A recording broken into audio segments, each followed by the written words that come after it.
ಎಲ್ಲರಿಗೂ ನಮಸ್ಕಾರ. ಓಂ ಶ್ರೀ ಗುರು ರಾಘವೇಂದ್ರಾಯ ನಮಃ. ಓಂ ಸಾಯಿರಾಮ್. ಇವತ್ತಿನ ವಿಡಿಯೋ ವಿಶೇಷತೆ ರಾಯರ ಸಂದೇಶ.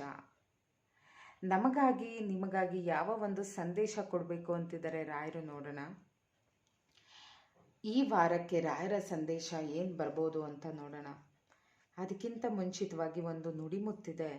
ನಿಮ್ಮ ಜೀವನ ಎಂಬುವುದು ಇನ್ನೊಬ್ಬರನ್ನು ಮೆಚ್ಚಿಸಲು ಆಡುವ ನಾಟಕ ಆಗಿರಬಾರ್ದಂತೆ. ಅದೊಂದು ಬದುಕುವ ರೀತಿ ಆಗಿರಬೇಕು. ನಾವು ನಮಗೋಸ್ಕರ ಬದುಕಬೇಕು, ಬೇರೆಯವ್ರಿಗೋಸ್ಕರ ಬದುಕೋ ಅವಶ್ಯಕತೆ ಇಲ್ಲ. ಎಷ್ಟು ಸುಂದರವಾಗಿದೆ ಅಲ್ಲ ಈ ನುಡಿಮುತ್ತು. ತಿಳ್ಕೊಳ್ಳಿ, ಜೀವನ ಎಂಬುದು ಯಾವಾಗಲೂ ಅಷ್ಟೇ ನಮಗೋಸ್ಕರ ಅಲ್ವಾ. ನಾವು ಪಕ್ಕದ ಮನೆಯವ್ರಿಗೋಸ್ಕರ ಅಥವಾ ಇನ್ನೊಬ್ಬರಿಗೋಸ್ಕರ ಬದುಕೋ ನಾಟಕ ಆಗಿರಬಾರ್ದು. ಅವ್ರು ನೋಡ್ತಿದ್ದಾರೆ, ಇವ್ರು ನೋಡ್ತಿದ್ದಾರೆ, ಅವರು ಏನೋ ತಗೊಂಡ್ರು ನಾನು ತಗೋಬೇಕು, ಈ ರೀತಿ ಅಲ್ಲ ಜೀವನ ಮಾಡೋದು. ಭಗವಂತ ನಮಗೆ ಯಾವ ಟೈಮ್ಗೆ ಏನು ಕೊಡಬೇಕೋ ಅದೆಲ್ಲ ಕೊಡ್ತಾರೆ. ಆ ಟೈಮಿಗೆ ತಕ್ಕಂತೆ ನಮಗೆ ಜೀವನದಲ್ಲಿ ಎಲ್ಲ ಸಿಗ್ತಾ ಹೋಗುತ್ತೆ. ನಾವು ಅದರಿಂದ ಹಿಂಬಾಲಿಸಬಾರ್ದು, ಏನು ಸಿಗುತ್ತೆ ಅಂತ. ನಮ್ಮ ಕೋರಿಕೆಯನ್ನು ಭಗವಂತನಲ್ಲಿ ಇಟ್ಟು ನಾವು ಜೀವನನ ಮುಂದುವರಿಸ್ಕೊಂಡು ಹೋಗ್ತಾ ಇದ್ರೆ ಸಾಕು, ತನಗೆ ತಾನೇ ಎಲ್ಲ ಸಿಗ್ತಾ ಇರುತ್ತೆ.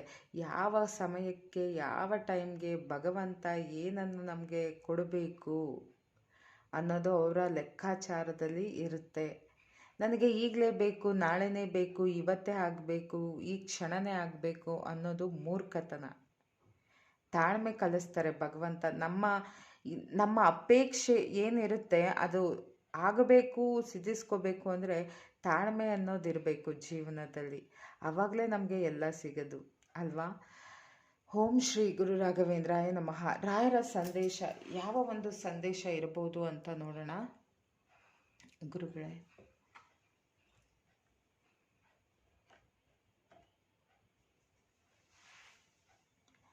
ರಾಯರು ಏನು ಹೇಳ್ತಿದ್ದಾರೆ ಅಂದರೆ, ಸಾಯಿಬಾಬರು ರಾಯರು ಏನು ಹೇಳ್ತಿದ್ದಾರೆ ಅಂದರೆ, be kind towards animals and birds, feed them.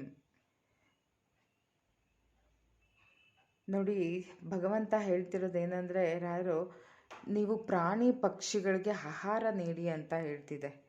ಯಾಕಂದರೆ ಕೆಲವೊಂದ್ಸಲಿ ನಾವು ಬ್ಯುಸಿ ಲೈಫ್ನಲ್ಲಿ ನಾವು ಎಲ್ಲ ಮರೆತುಬಿಟ್ಟಿರ್ತೀವಿ. ನಮಗೆ ನಾವು ಪ್ರೀತಿ ಕೊಟ್ಕೊಳ್ಳೋದು ಮರ್ತಿರ್ತೀವಿ.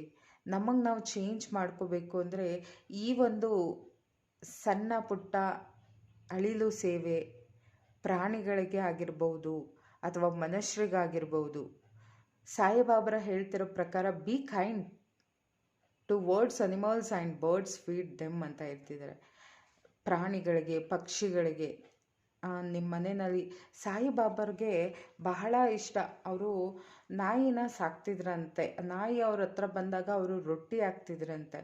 ಏನೋ ಒಂದು ಯಾವುದೋ ನಿಮ್ಮ ಹಿಂದಿನ ಜನ್ಮದ ಯಾವುದೋ ಒಂದು ಋಣ ಇರಬೇಕು. ಅದಕ್ಕೆ ಈ ಒಂದು ಸಂದೇಶ ಬಂದಿದೆ ಅಂತ ತಿಳ್ಕೊತೀನಿ ನಾನು.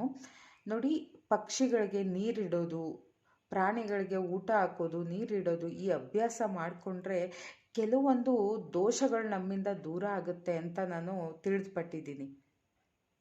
ಈ ರೀತಿ ಮಾಡೋದ್ರಿಂದ ಎಲ್ಲರೂ ಅಷ್ಟೇ, ನಿಮಗೆ ಕೆಲವೊಂದ್ಸಲಿ ನಮಗೆ ಗೊತ್ತಿಲ್ಲದೆ ಇರೋ ಅಂಥ ವಿಷಯಗಳಿರುತ್ತೆ.